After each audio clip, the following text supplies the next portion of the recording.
The situation right now is creating strong reactions across the country because when news came out that the president approved a night operation on several bandit hideouts, many people immediately started talking about how this could change the direction of the fight against insecurity. People have been asking if this approach is going to bring calm or create more pressure on the armed groups. And at the same time, some are wondering how the people living in those affected areas will adjust to the tension. If you are watching this, please take 1 second to like this video and subscribe, because updates like this help everyone understand what is really happening without fear or confusion. The moment the report broke that the night raid was authorized, attention quickly shifted to reactions from influential figures, including those who have been vocal about dialogue with the bandits.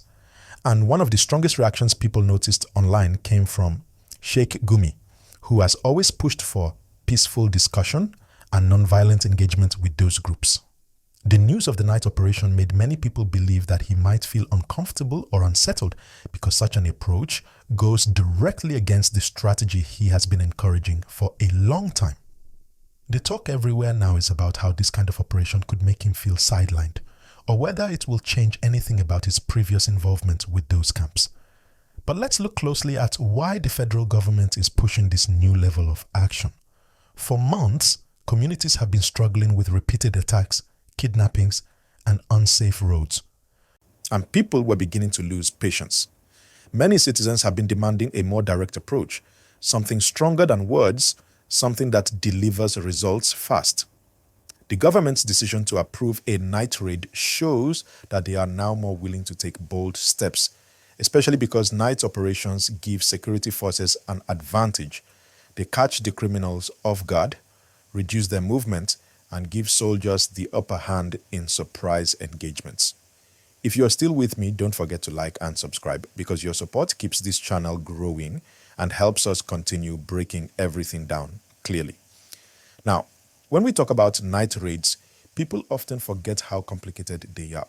Yes, they can be effective, but they also require very strong intelligence. Every move has to be carefully planned because any mistake can affect innocent people who live nearby. That's why this decision is serious, not just for the bandits, but also for the communities around them. Many people in these regions already live in fear, so the government and the security agencies must be extremely careful while carrying out these missions. And that is where the conversation becomes interesting. Some people are saying that Gumi might be worried not because of the military action itself, but because such a strong show of force might interrupt whatever communication lines or discussions he previously tried to establish. He has always insisted that dialogue could work, even though many Nigerians disagree with that idea. So this new move from the government can easily be seen as a signal that they want to try a different approach, more force, less negotiation. And that shift alone is enough to create tension among those who believed in calm negotiation as the main solution. But also let's look at the emotional side of this story. Families who have lost loved ones, or families who have people abducted and still waiting for rescue, want quick action. They want something strong, something immediate, something that restores their confidence in the system. Many people feel that negotiation has not produced the kind of results that would bring relief to communities. So this new decision brings a sense of hope for a lot of people who want to see decisive action. If you're listening right now, kindly like this video and hit the subscribe button so more people can see this story clearly and stay informed. Another thing everyone is discussing is how the bandits themselves may react to this night operation. These groups have been operating for a long time, and they usually rely on the element of surprise. But with the government turning the tables and using night operations, the pressure might push them into hiding, break their coordination, or force them to abandon some of the camps they've been living in. However, we must also remember that pressure can make dangerous groups behave unpredictably. So while this is a bold move by the government, everyone is hoping that the outcome will be positive. Reduced attacks, less fear, and more safety for residents. People online keep saying that this is the first time in a while that they feel something is being done with urgency.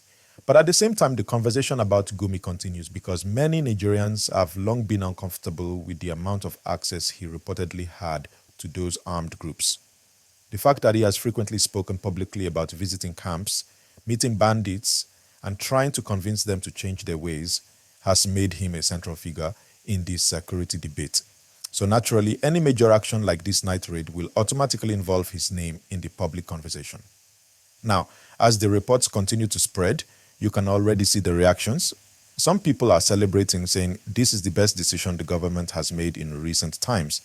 Others are cautious, saying that the government must ensure that innocent people are protected. And then some are pointing fingers at those who supported dialogue, asking whether negotiation has truly helped. This mix of excitement, fear, hope, and tension is exactly why this story is trending everywhere. And before I continue, please like this video and subscribe so you don't miss the remaining part of this gist. We still have a lot to unpack.